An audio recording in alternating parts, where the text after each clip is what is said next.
Hello my dear students, welcome back to my YouTube channel. मेरे YouTube channel पर आप लोग का बहुत बहुत स्वागत है। डियर स्टूडेंट्स, आज की क्लास में हम लोग यूजीसी नेट के पेपर में आने वाले महत्वपूर्ण टॉपिक से संबंधित बातों का अध्ययन करेंगे। इनसे संबंधित क्वेश्चन हर साल हर ईयर आपके एग्जाम में पूछे जाते हैं और ये जो महत्वपूर्ण टॉपिक हैं वो हैं ई अधिगम, ई शिक्षा, मोक्ष, स्वयं और स्वयं प्रभा। ये पांचों जो टॉपिक हैं इनसे रिलेटेड क्वेश्चंस आपके एग्जाम में हर बार पूछे जाते हैं। तो चलिए आइए देखा जाए। हाँ, ये देखिए, सबसे पहले हम लोग देखते हैं ई शिक्षा यानी ई एजुकेशन। ई शिक्षा या ई एजुकेशन का मतलब होता है कि ऐसी कोई भी शिक्षा जिसको प्रदान करने के लिए कंप्यूटर या इलेक्ट्रॉनिक माध्यम या इंटरनेट का उपयोग किया जाता है। यह शिक्षा जो है पारंपरिक शिक्षा से जो है बेहतर होती है और रुचिकर होती है, जिससे इसका उपयोग ज्यादातर इस समय शिक्षा के क्षेत्र में किया जा रहा है। देखिए, इसका अर्थ होता है डिजिटल तकनीक और इंटरनेट के माध्यम से दी जाने वाली शिक्षा। यह देखिए पारंपरिक शिक्षा के स्थान पर या उसके पूरक के रूप में उपयोग की जाती है। ई शिक्षा के प्रकार और उनके उदाहरण देखिए इस प्रकार से हैं, जिसमें देखिए सबसे पहला है ऑनलाइन लर्निंग, यानी ऑनलाइन इंटरनेट के माध्यम से यदि कोई टीचर अपने छात्रों को पढ़ा रहा है या फिर छात्र अपने पाठ्यक्रम को ऑनलाइन प्लेटफॉर्म का उपयोग करके पढ़ रहे हैं तो ये उसमें आता है। इसका उदाहरण देख लीजिए, विभिन्न प्रकार के ऑनलाइन लर्निंग जो प्लेटफॉर्म है उसमें देखिए कोर्सेरा है, यूडेमी है और हाल फिलहाल में देखिए जो बहुत प्रसिद्ध खान सर का जो चैनल है। इस प्रकार से बहुत सारे जो प्लेटफॉर्म है उनके द्वारा। उसके बाद देखिए कुछ विश्वविद्यालय भी हैं जो ऑनलाइन शिक्षा प्रदान करते हैं, जिसमें इंदिरा गांधी राष्ट्रीय मुक्त विश्वविद्यालय बहुत ही प्रसिद्ध है। यह भारत सरकार का एक मुक्त विश्वविद्यालय है। उसके बाद देखिए दूसरा है वेब आधारित प्रशिक्षण यानी वेब बेस्ड ट्रेनिंग। इसमें देखिए विशेष रूप से डिजाइन किए गए वेब प्लेटफॉर्म पर शिक्षा प्रदान की जाती है। इसमें देखिए उदाहरण स्वरूप किसी कंपनी का ट्रेनिंग पोर्टल या स्किल लिंडा नामक एक पोर्टल है जिस पर विभिन्न प्रकार के कौशल आधारित प्रशिक्षण प्रदान किए जाते हैं। उसके बाद देखिए इसमें आता है मोबाइल लर्निंग, यानी मोबाइल एप्लीकेशन या स्मार्टफोन के माध्यम से शिक्षा प्रदान करने की जो प्रणाली है उसके अंतर्गत आती है।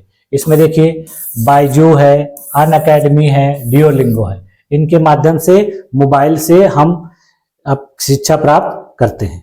उसके बाद देखिए अगला है वीडियो कॉन्फ्रेंसिंग के माध्यम से शिक्षा, यानी एजुकेशन वाया वीडियो कॉन्फ्रेंसिंग। इसमें देखिए लाइव क्लास के लिए जूम, गूगल मीट और माइक्रोसॉफ्ट टीम जैसे प्लेटफॉर्म का उपयोग किया जाता है।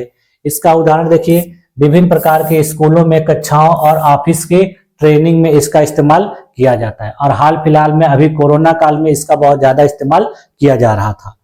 इसके बाद देखिए ऑफलाइन ई लर्निंग है। ये सारी जो अभी हम लोगों ने ऊपर देखा वो सब ऑनलाइन ई लर्निंग थी, ये ऑफलाइन ई लर्निंग है। इसमें देखिए क्या होता है कि इंटरनेट की आवश्यकता के बिना डिजिटल माध्यम से शिक्षा। इसमें देखिए बिना इंटरनेट के माध्यम से पहले से अपलोड डाउनलोड की गई चीजों के द्वारा इसमें शिक्षा प्राप्त की जाती है। जैसे देखिए पेन ड्राइव कोर्स, यानी इसमें पहले से कोई चीज स्टोर कर दी जाती है और उसको देखकर छात्र शिक्षा प्राप्त करते हैं।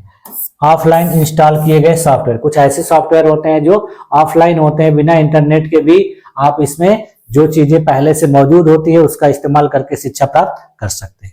उसके बाद देखिए अगला है ब्लेंडेड लर्निंग, यानी पारंपरिक शिक्षा और ई शिक्षा का मिश्रण। इसके बारे में हम लोगों ने पिछली क्लास में डिटेल में पढ़ा था। इसमें देखिए स्कूलों में स्मार्ट क्लास का उपयोग और कक्षा शिक्षण के साथ ऑनलाइन सामग्री, ये सब इसके अंतर्गत आती है। उसके बाद देखिए मूक्स है, यानी मैसिव ओपन ऑनलाइन कोर्स। बड़े पैमाने पर देखिए इसमें ऑनलाइन पाठ्यक्रम उपलब्ध होते हैं। इसका उदाहरण देखिए एनपीटीईएल, ईडीएक्स और स्वयं है। इसके बारे में हमें अभी आगे डिटेल में भी पढ़ना है क्योंकि इससे संबंधित क्वेश्चन आपके एग्जाम में आते हैं। उसके बाद देखिए गेम आधारित लर्निंग, यानी गेम बेस्ड लर्निंग। इसमें देखिए शैक्षिक खेलों के माध्यम से ज्ञान प्राप्त करना, विभिन्न प्रकार के एजुकेशनल गेम होते हैं जिनके माध्यम से शिक्षा प्राप्त की जाती है। उसमें देखिए ये क्विज है, कहूट है, माइनक्राफ्ट एजुकेशन है, ये ऐसे प्लेटफॉर्म है जिनके द्वारा शिक्षा जो है हमें मिलती है, खेलों के माध्यम से मिलती है। उसके बाद देखिए अगला है वर्चुअल रियलिटी या ऑगमेंटेड रियलिटी, यानी इसको शॉर्टकट में हम लोग VR और AR बेस्ड लर्निंग के रूप में जानते हैं। इसमें देखिए जो उदाहरण स्वरूप मेडिकल के छात्रों के लिए सर्जरी का सिमुलेशन दिखाया जाता है, इसमें वर्चुअल लैब होती है, यानी एक्चुअल लैब के बजाय वर्चुअल लैब होती है जिसके माध्यम से छात्रों को शिक्षा प्रदान की जाती है। उसके बाद देखिए सोशल मीडिया आधारित शिक्षा, यानी social media based learning, social media platform का उपयोग करके शिक्षा प्राप्त की जाती है।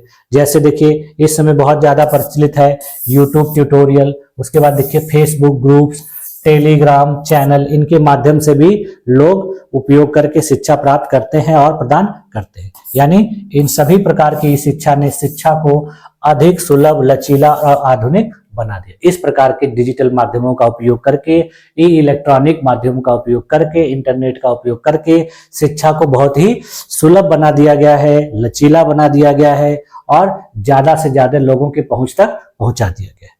उसके बाद देखिए अगला है ई लर्निंग, यानी वही ई शिक्षा से ही संबंधित ये भी है। जैसे शिक्षा और अधिगम दोनों एक दूसरे से संबंधित है, यानी शिक्षा प्राप्त करना या प्रदान करना और उसके द्वारा कुछ सीखना, ये सब ई लर्निंग के अंतर्गत आते हैं। यहाँ भी देखिए इंटरनेट, कंप्यूटर, मोबाइल एप्स और अन्य डिजिटल उपकरणों की मदद से शिक्षा देने और प्राप्त करने की प्रक्रिया होती है। इसने देखिए पारंपरिक शिक्षा प्रणाली को अधिक सुलभ, लचीला और आधुनिक बना दिया है, जैसे ई शिक्षा ने बनाया था।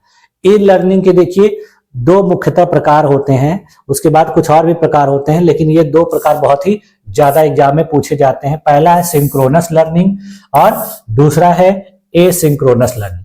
इसको कहा जाता है हिंदी में समकालिक अधिगम और दूसरा होता है असमकालिक अधिगम। इसका मतलब देखिए होता है कि जब रियल टाइम में शिक्षण और सीखने की प्रक्रिया क्रियान्वित की जाती है, यानी जब शिक्षक और छात्र आमने सामने एक ही समय में एक ही स्थान पर बैठकर शिक्षा प्राप्त करते हैं और प्रदान करते हैं, तो इसके अंतर्गत आता है। जैसे देखिए लाइव ऑनलाइन क्लास, जिसमें देखिए जूम, गूगल मीट, जब कोई क्लास ऑनलाइन लाइव चल रही हो तो वो इसका उदाहरण है। उसी प्रकार से देखिए एसिंक्रोनस लर्निंग का मतलब होता है कि जब छात्र अपनी सुविधा अनुसार सामग्री को एक्सेस कर सकते हैं। इसका मतलब ये हो गया कि किसी लोड करके उससे शिक्षा प्राप्त की जा रही है, तो ये सब इसके अंतर्गत आते हैं। जैसे देखिए कोर्सेरा और यूडेमी। उसके बाद देखिए ब्लेंडेड लर्निंग, अभी मैंने आप लोगों को बता ही दिया, पारंपरिक और ई लर्निंग का मिश्रण होता है। इसमें देखिए विभिन्न प्रकार के स्कूलों में स्मार्ट क्लास के माध्यम से शिक्षा प्रदान की जाती है, अधिगम कराया जाता है। मोबाइल लर्निंग, मोबाइल एप्स और स्मार्टफोन के माध्यम से, इसमें देखिए बायजू है और अनअकैडमी है। उसी प्रकार से देखिए मूक्स भी है, ये भी ई लर्निंग का एक बहुत बड़ा उदाहरण है, जिसमें देखिए स्वयं और EDX है। ई लर्निंग के देखिए क्या क्या लाभ होते हैं। ई लर्निंग देखिए बहुत ही लचीला होता है, यानी छात्र कहीं भी कभी भी पढ़ाई कर सकते हैं। दूसरी इसकी लाभ है सुविधाजनक होता है, यानी छात्र का समय बचता है, छात्र के पास जब समय रहता है वो अपना समय निकालकर इससे शिक्षा प्राप्त करते हैं। सुलभ होता है, दूरस्थ क्षेत्रों में भी शिक्षा उपलब्ध हो जाती है, जहां पर स्कूल नहीं है या बच्चे स्कूल जाने में असमर्थ हैं तो भी इससे शिक्षा प्राप्त कर सकते हैं। मल्टीमीडिया का उपयोग, वीडियो, ऑडियो, एनिमेशन और इंटरैक्टिव सामग्री का इसमें उपयोग किया जाता है, जिससे शिक्षण बहुत ही प्रभावी और रुचिकर होता है। इसमें देखिए कम लागत यानी कॉस्ट इफेक्टिव होता है। यह पारंपरिक शिक्षा की तुलना में यह बहुत ही सस्ता होता है। जैसे आप लोग देखते हैं कि विभिन्न प्रकार का कोर्स आप लोग परचेज करते हैं जो ऑफलाइन क्लासेस के मुकाबले बहुत ही सस्ता होता है, तो ये इस प्रकार से कम लागत होता है। ई लर्निंग की देखिए कुछ चुनौतियां हैं, जिसमें सबसे पहले देखिए कुछ ऐसे स्टूडेंट होते हैं, कुछ ऐसे स्थान होते हैं जहां पे देखिए इंटरनेट या तकनीकी संसाधनों की पहुंच पूरी अच्छे तरीके से नहीं होती है, इसकी चुनौतियां। दूसरा है शारीरिक संपर्क, यानी फेस टू फेस इंटरेक्शन इसमें नहीं होता है, जिसके वजह से चिड़चिड़ापन होता है, छात्र उब जाते हैं। उसके बाद देखिए आत्म अनुशासन यानी सेल्फ डिसिप्लिन की भी इसमें कमी होती है। उसके बाद प्रशिक्षित शिक्षकों की कमी, यानी इसमें इस माध्यम से पढ़ने पढ़ाने के लिए ट्रेंड टीचर होने चाहिए, जो नहीं रहेंगे तो इसमें इसकी समस्या है। अब देखिए उदाहरण के लिए विभिन्न प्रकार के शैक्षिक प्लेटफॉर्म जैसे देखिए कॉर्सेरा, खान अकेडमी, बायजूस, विभिन्न प्रकार के ऑनलाइन कोर्सेज जैसे एनपीटीईएल, स्वयं, स्कूल और कॉलेज में देखिए ऑनलाइन कक्षाएं, स्मार्ट क्लास। अब देखिए ई लर्निंग का क्या भविष्य है। ई लर्निंग देखिए तेजी से बढ़ रही है और नई तकनीकों जैसे artificial intelligence, AI, virtual reality, VR और ब्लॉकचेन के साथ उन्नत हो रही है। यह शिक्षा को देखिए अधिक इंटरेक्टिव बना रही है, सुलभ बना रही है और व्यक्तिगत बना रही है। इसका उपयोग करके शिक्षा को बहुत ही बेहतर किए जाने का प्रयास हो रहा है। अब देखिए जो समकालिक अधिगम था उसको और भी बेहतर रूपों में हम लोग देख लेते हैं। देखिए सिंक्रोनस लर्निंग, इसमें देखिए शिक्षण और सीखने की प्रक्रिया एक ही समय पर होती है। शिक्षक और छात्र देखिए रियल टाइम यानी एक साथ में बातचीत करते हैं। जैसे अभी मैंने आप लोग को बताया कि फेस टू फेस जो क्लासेस होती है, चाहे लाइव हो चाहे क्लास में हो, वो सब इसी के अंतर्गत आती है।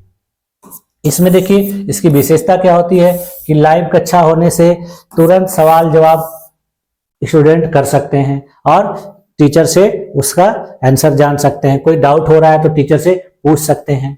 एक समय पर सभी छात्रों को उपस्थित होना होता है इसमें, यानी सभी छात्र एक साथ होते हैं तो सभी छात्रों का आपस में भी इंटरेक्शन होता है। इसके देखिए उदाहरण है Zoom, Google Meet, Microsoft Teams या विभिन्न प्रकार की लाइव कक्षाएं।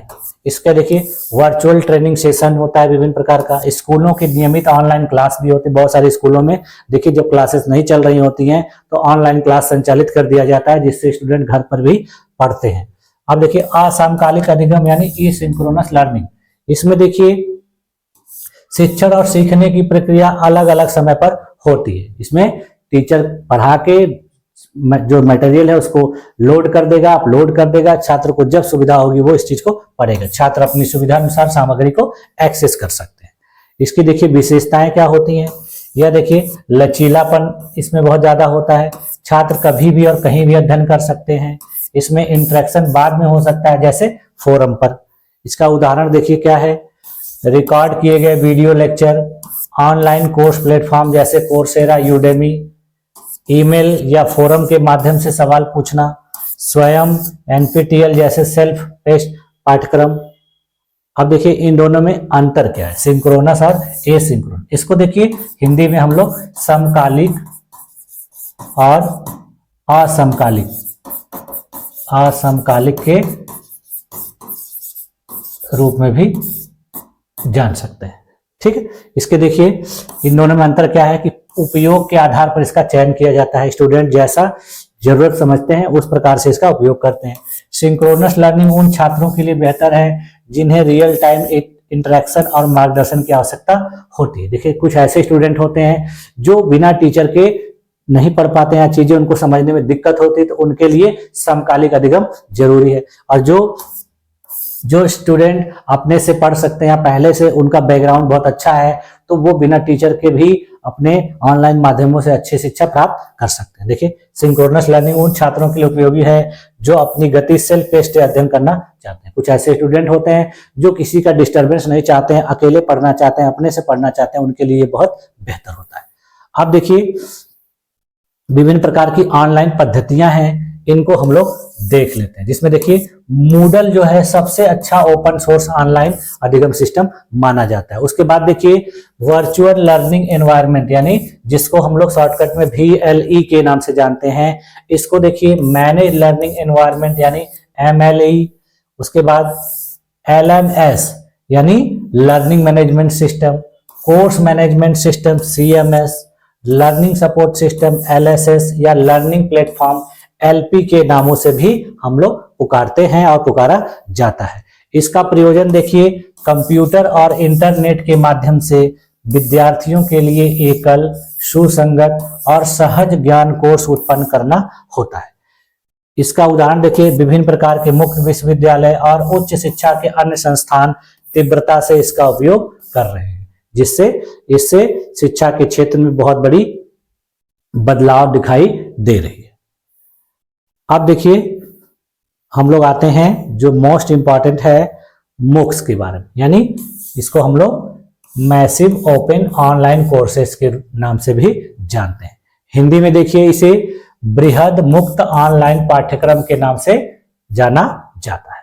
देखिए ये ऐसे ऑनलाइन पाठ्यक्रम है जो बड़ी संख्या में छात्रों के लिए मुफ्त या न्यूनतम शुल्क पर उपलब्ध होता है। देखिए ये इसमें बहुत ढेर सारे पाठ्यक्रम उपलब्ध कराए जाते हैं और कुछ ऐसे पाठ्यक्रम होते हैं जो पूरी तरह से मुफ्त होते हैं और कुछ ऐसे पाठ्यक्रम होते हैं जिनमें शुल्क होता तो है लेकिन नाम मात्र का होता है।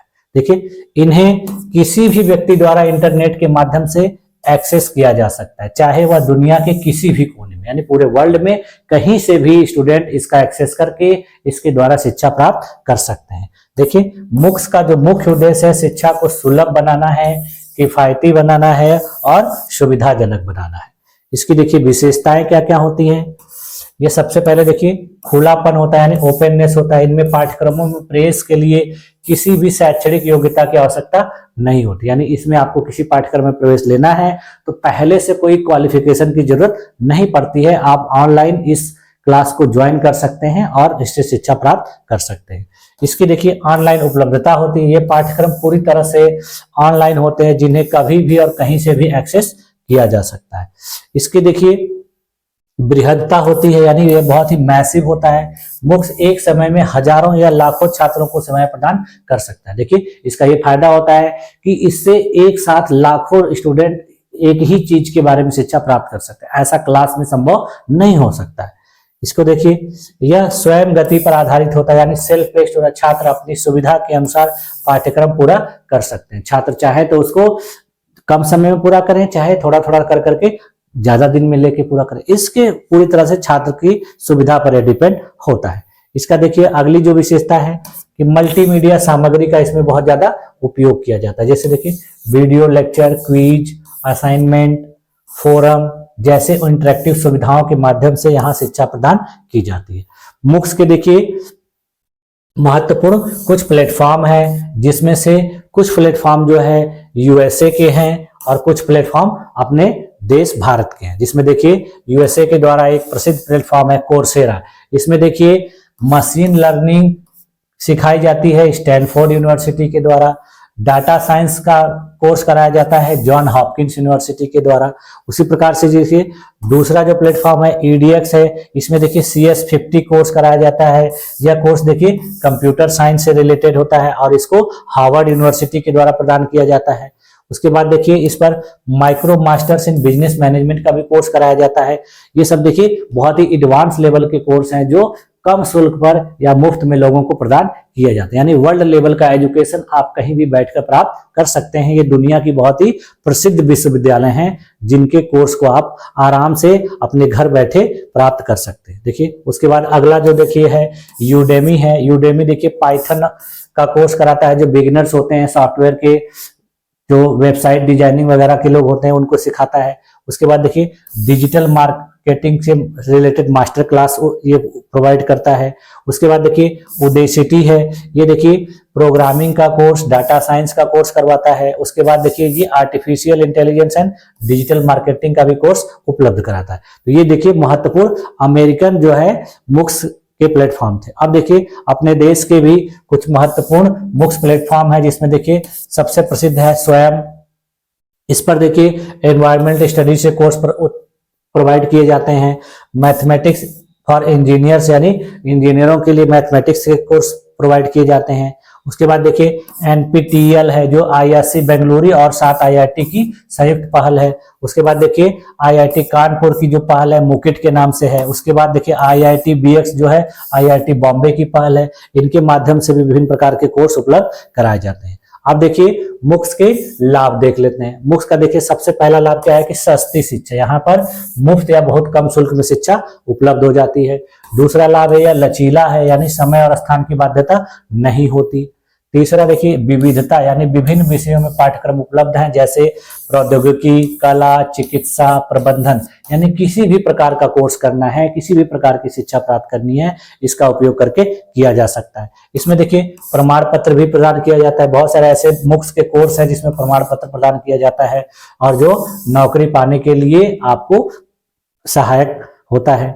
देखिए मुक्स के कुछ डिमेरिट्स भी हैं, यानी इसके कुछ नुकसान है। पहला देखिए क्या है, स्वप्रेरणा की आवश्यकता, यानी छात्रों को पाठ्यक्रम पूरा करने के लिए खुद से प्रेरित होना पड़ता है। यानी छात्र यदि आलसी हैं या किसी दूसरे काम में ध्यान दे रहे हैं तो कोर्स सही से पूरा नहीं कर पाते, उनको सेल्फ मोटिवेटेड होने की जरूरत होती है। उसके बाद देखिए दूसरा है इसकी कमी, सीमित व्यक्तिगत मार्गदर्शन, यानी छात्रों और शिक्षकों के बीच सीधा संपर्क बहुत कम होता है, जिसके वजह से भी कभी कभी समस्या आती है। कोई कंटेंट जो है बहुत पेचीदा है तो वो समझ में नहीं आता है।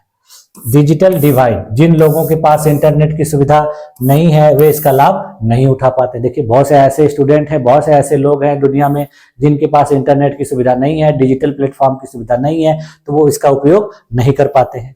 अब भारत में देखिए MOOCs का क्या महत्व है अपने देश में। देखिए भारत में शिक्षा को सभी के लिए सुलभ बनाने के उद्देश्य से सरकार और निजी संस्थान मिलकर MOOCs को बहुत ज्यादा बढ़ावा दे रहे हैं। देखिए भारत में बहुत सारे ऐसे क्षेत्र हैं जो रिमोट एरिया में स्कूल नहीं है, वहां के बच्चे स्कूल नहीं जा पाते हैं, तो उनके लिए बहुत ही फायदेमंद होगा। इसके लिए देखिए स्वयं और NPTEL जैसे प्लेटफॉर्म बहुत बेहतर काम कर रहे हैं। इसके द्वारा देखिए ग्रामीण और शहरी क्षेत्रों के छात्रों के बीच ज्ञान का पुल बनाने में बहुत सहायता मिल रही है। इस मामले में देखिए अपना देश भारत जो है अमेरिका के बाद दूसरा सबसे बड़ा उपयोगकर्ता बन गया, यानी MOOCs प्लेटफॉर्म का सबसे ज्यादा उपयोग अगर दुनिया में कहीं होता है तो USA में होता है, अमेरिका में होता है, उसके बाद दूसरे स्थान पर अपना देश भारत है। MOOCs के देखिए कुछ महत्वपूर्ण प्रकार भी होते हैं, जिसमें देखिए विभिन्न प्रकारों को उनकी संरचना, कार्य प्रणाली और उद्देश्यों के आधार पर वर्गीकृत किया जा सकता है। देखिए ये प्रकार छात्रों की जरूरतों और सीखने की शैली के अनुसार अलग अलग है, जिसमें देखिए पहला है XMOOCs यानी एक्सटेंडेड MOOCs। इसका देखिए इसमें होता क्या है कि इसमें पारंपरिक शिक्षा प्रणाली को ऑनलाइन रूप में प्रस्तुत किया जाता है, यानी पारंपरिक शिक्षा प्रणाली है उसको ऑनलाइन रूप में प्रस्तुत किया जाता है। ये पाठ्यक्रम देखिए व्याख्यान के रूप में हो सकते हैं, असाइनमेंट के रूप में हो सकते हैं, परीक्षा पर आधारित होते हैं। इसकी विशेषता क्या होती है कि एक तरफा शिक्षण होता है, यानी शिक्षक से छात्र तक, यानी शिक्षक इसमें छात्रों को शिक्षा प्रदान करता है। इसकी देखिए दूसरी विशेषता प्रौद्योगिकी समर्थित शिक्षा, इसमें टेक्नोलॉजी का जो है सपोर्ट होता है, इसमें प्रमाण पत्र मिलता है। इसका उदाहरण देखिए कोर्सेरा, EDX स्वयं के विभिन्न कोर्स और कंप्यूटर साइंस हार्वर्ड यूनिवर्सिटी, यानी हार्वर्ड यूनिवर्सिटी के द्वारा कंप्यूटर साइंस का जो कोर्स कराया जाता है, और कोर्सेरा, EDX और स्वयं के जो कोर्स कराए जाते हैं वो सब इसके अंतर्गत आते हैं।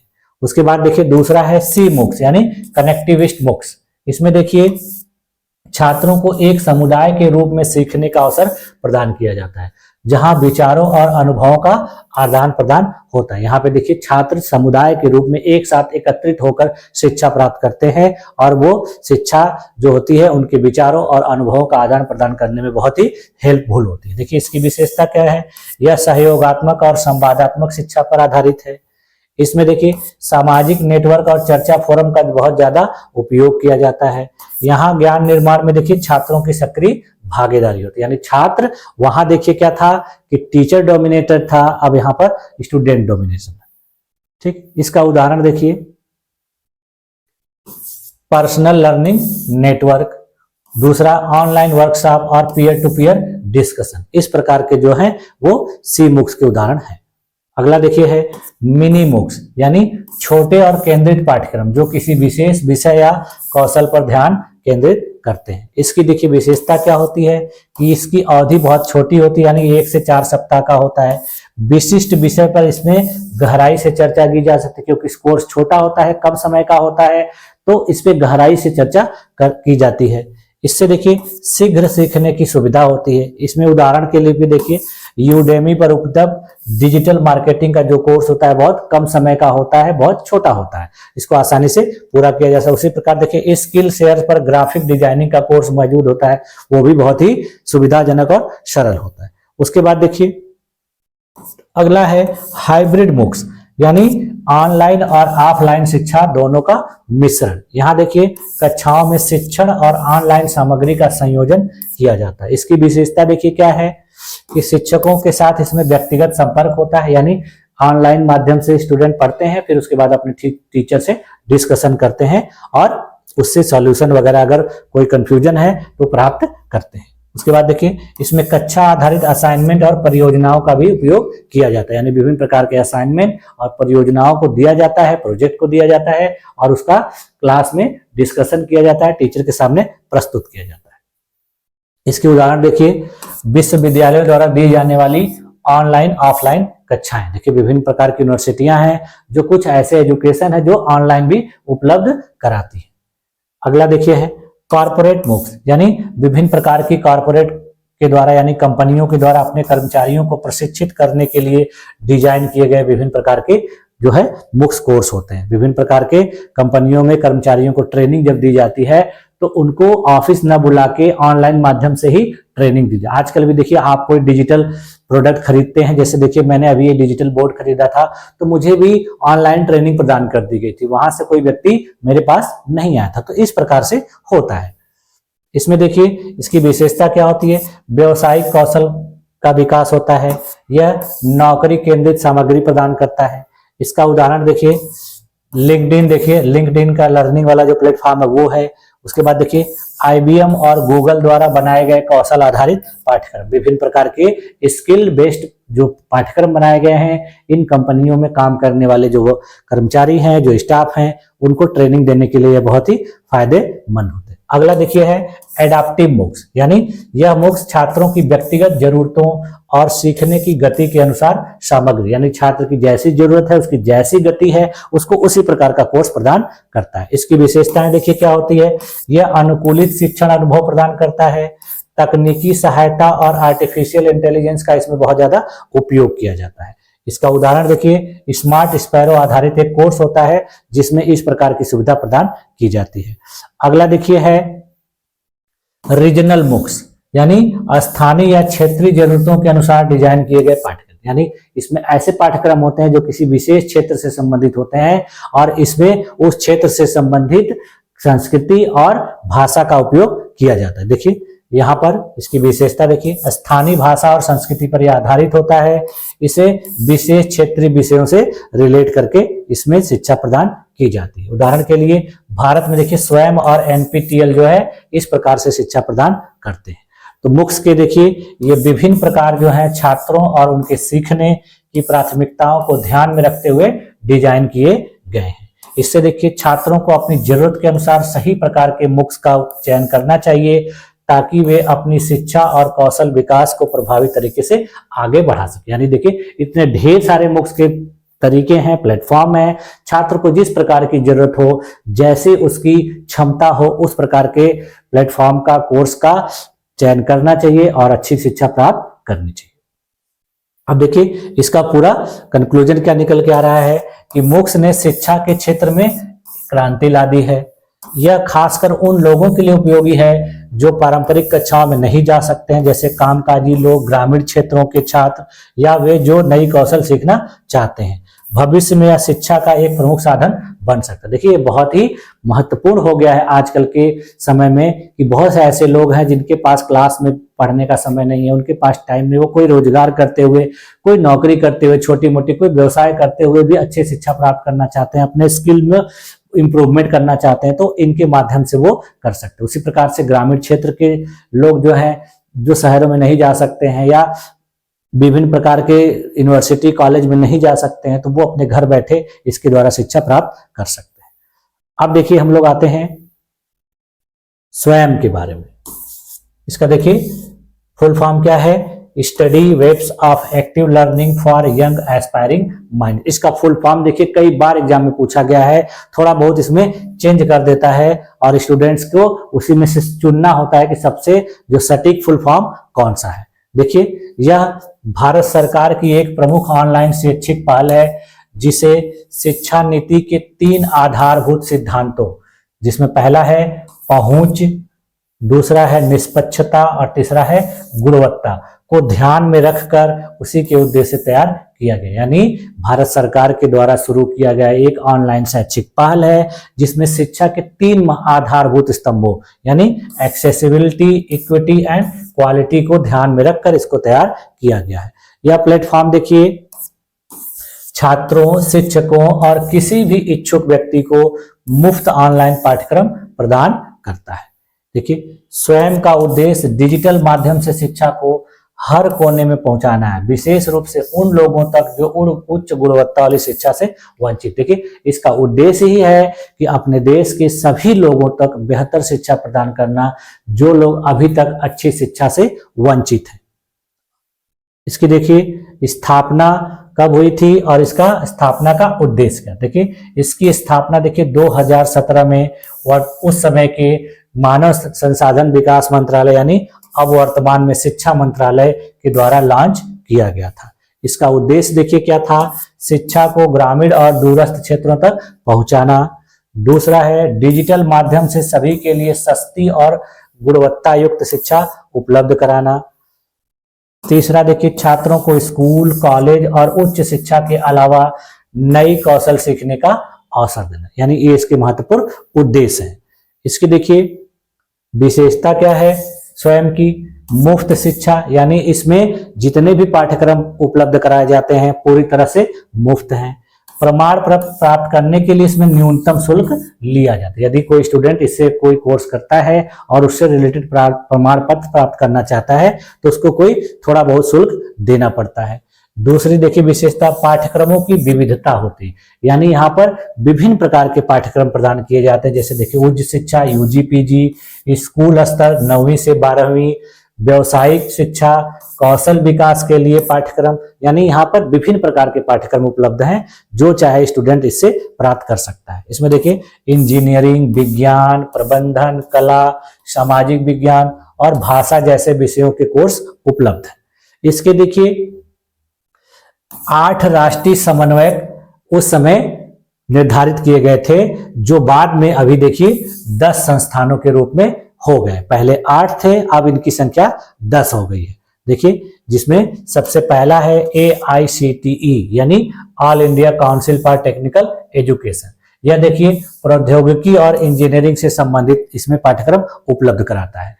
दूसरा देखिए है NPTEL यानी national programme on technology enhanced learning. ये भी देखिए इंजीनियरिंग और विज्ञान से संबंधित शिक्षा इस पे प्रदान करता है। अगला देखिए है UGC यानी यूनिवर्सिटी ग्रांट्स कमीशन। ये देखिए उच्च शिक्षा प्रदान करता है। उसके बाद देखिए है IGNOU यानी Indira Gandhi national open university.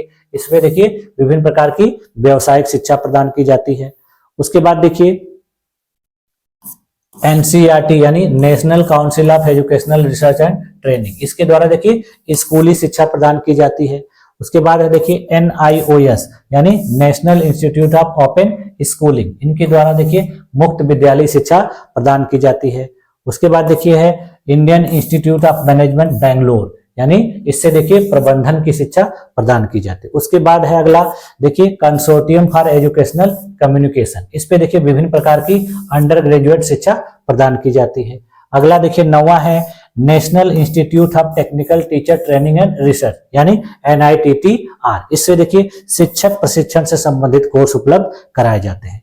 उसके बाद देखिए अगला INI यानी इंस्टीट्यूट ऑफ नेशनल इंपॉर्टेंस। इस पे देखिए विभिन्न प्रकार के नॉन टेक्निकल कोर्सेज को उपलब्ध कराया जाता है। उसके बाद देखिए एक द करेंट स्वयं नाम से एक प्लेटफॉर्म अभी लॉन्च हुआ है, जिसको देखिए शिक्षा मंत्रालय और NPTEL, IIT मद्रास तथा गूगल इंक और परसिस्टेंट सिस्टम्स लिमिटेड की मदद से विकसित किया गया, यानी 4-5 कुछ सरकारी संस्थाओं और कुछ निजी संस्थाओं के द्वारा इसको विकसित किया गया है। इसमें देखिए जो शिक्षण की प्रक्रिया होती है वो 4 स्तरीय होती है।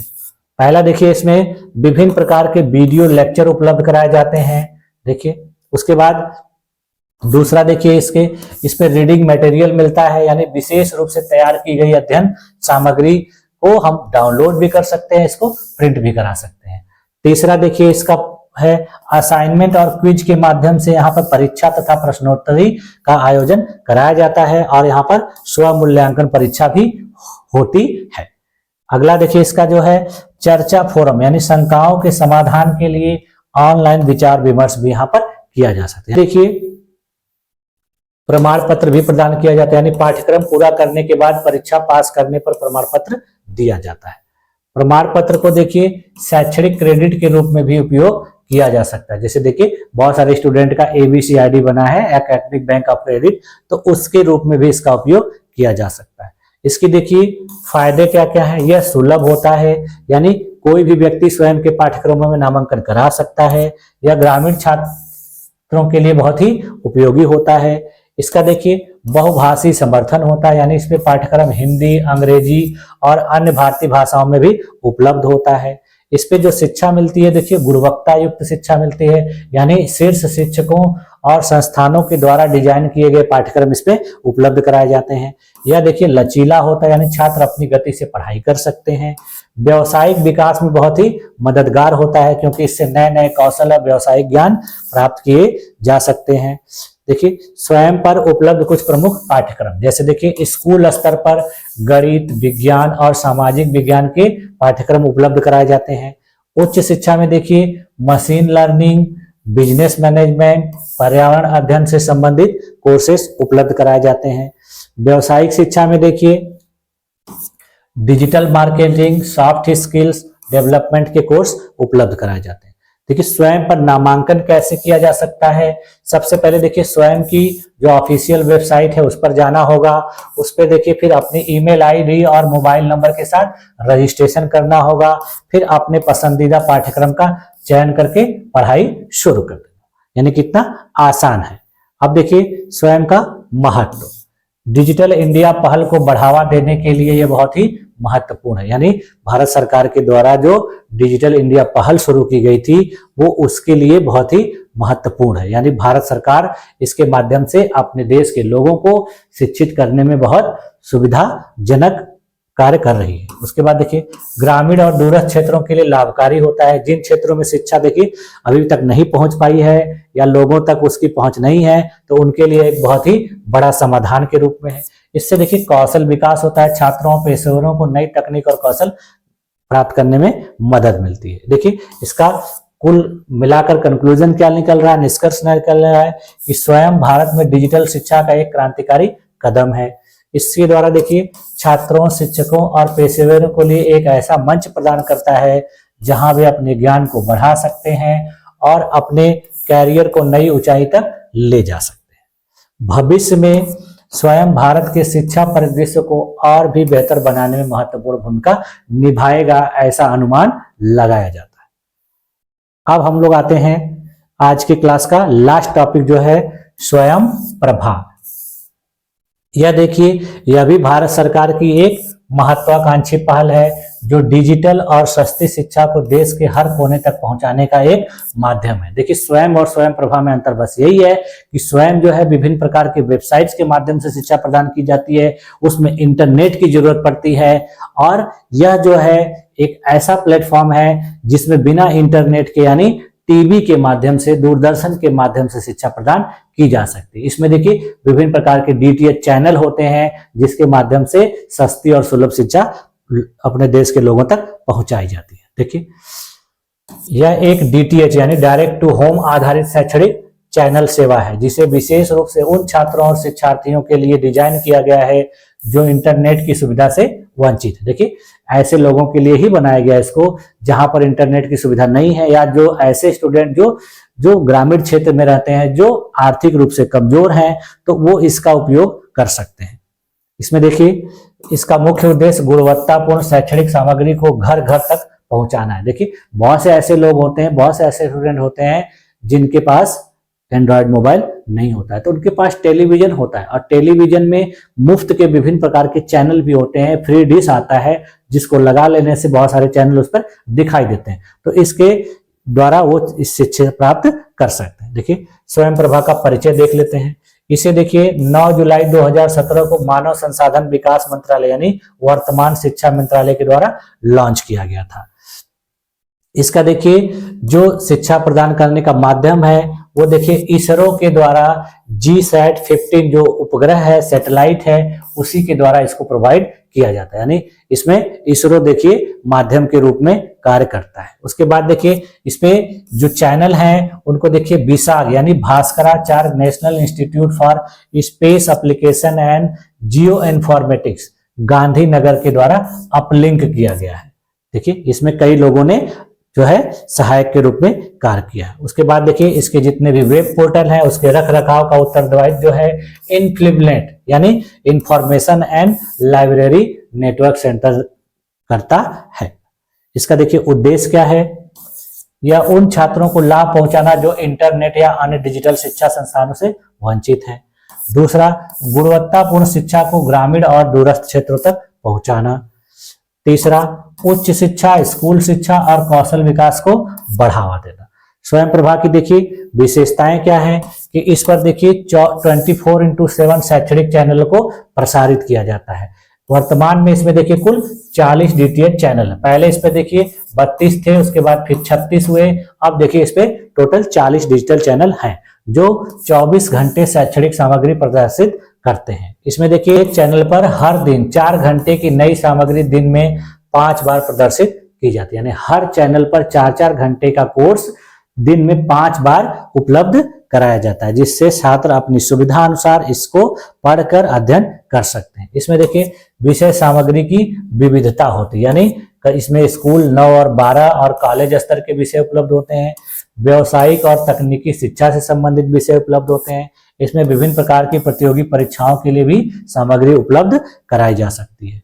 इसको देखिए रिकॉर्डिंग और रिपीट टेलीकास्ट भी इस पर उपलब्ध होता है। जैसे देखिए हर कार्यक्रम को 5 बार रिपीट किया जाता है ताकि छात्र अपनी सुविधा के अनुसार इसे देख सके। देखिए यदि कोई छात्र सुबह नहीं देख पाता है, दोपहर में देख ली, दोपहर में नहीं देखता था शाम को देख ली, शाम को नहीं तो रात को देख ली, जब उसको सुविधा हो तब उसका उपयोग यह कर सकता है। इसके बाद देखिए विषय विशेषज्ञों द्वारा सामग्री, यानी कि जो सामग्री होती है देखिए अपने देश के महत्वपूर्ण शिक्षण संस्थानों जैसे IIT, UGC, IGNOU, NCERT, NIOS जैसे प्रतिष्ठित संस्थानों द्वारा तैयार की जाती है।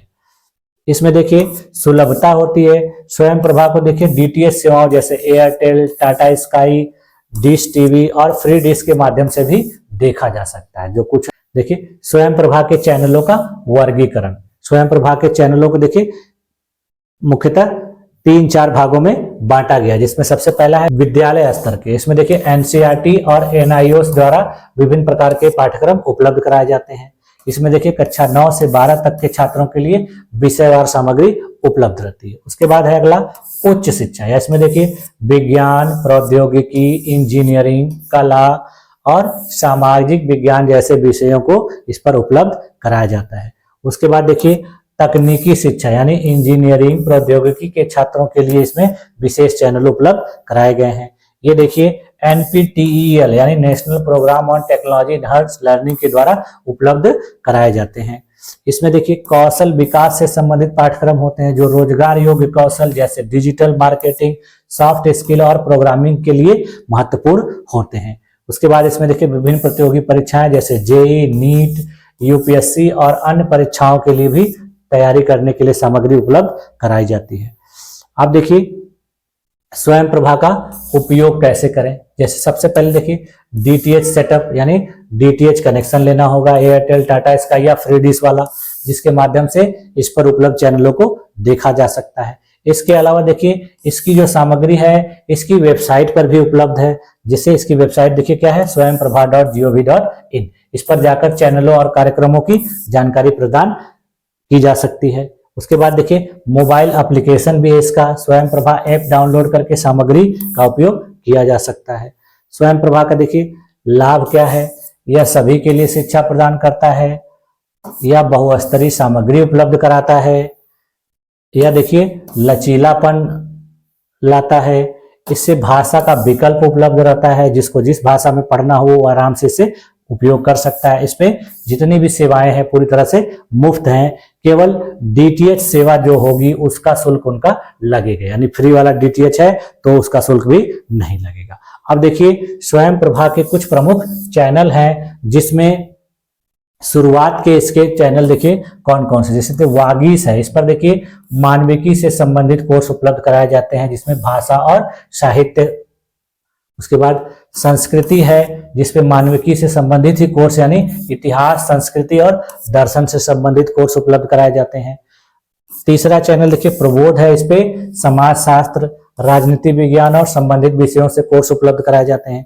उसी प्रकार से देखिए चौथा जो चैनल है वो सामाजिक विज्ञान से ही रिलेटेड है। इसमें शिक्षा, मनोविज्ञान, गृह विज्ञान और संबंधित विषयों से संबंधित शिक्षा उपलब्ध कराई जाती है। उसके बाद देखिए अगला चैनल है प्रबंधन, जिस पर देखिए प्रबंधन से संबंधित पुस्तकालय विज्ञान, सूचना विज्ञान और संबंधित विषयों से संबंधित कोर्स उपलब्ध कराए जाते हैं। उसके बाद देखिए अगला चैनल विधिक है, इस पे विधि, कानूनी अध्ययन, मानवाधिकार और संबंधित जो विषयों से संबंधित ज्ञान प्रदान किया जाता है। अगला चैनल देखिए कौटिल्य है, इस पे अर्थशास्त्र, वाणिज्य और वित्त से संबंधित जो कोर्स उपलब्ध कराए जाते हैं। 8वां चैनल देखिए आर्यभट्ट है, उस पे भौतिक विज्ञान, गणित, भौतिकी, रसायन विज्ञान और संबंधित विषयों के कोर्स उपलब्ध कराए जाते हैं। 9वां देखिए स्पंदन है, इस पे जीव विज्ञान, वनस्पति विज्ञान, प्राणी शास्त्र, जैव विज्ञान संबंधित कोर्स उपलब्ध कराए जाते हैं।